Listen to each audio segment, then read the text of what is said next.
یکی هست تو قلبم که هر شب واسه اون می نویسم اون خوابه نمیخوام بزنم واسه اونه که قلبم این همه بیتاره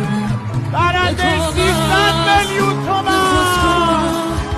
دوباره شدم دم این دل دیوونه یه نومه که خیزه پر از عشقه و کسی بازم اونو نمیخونه یه روز همینجا توی اتاقم یه دفعه گفت داره میره چیزی نگفتم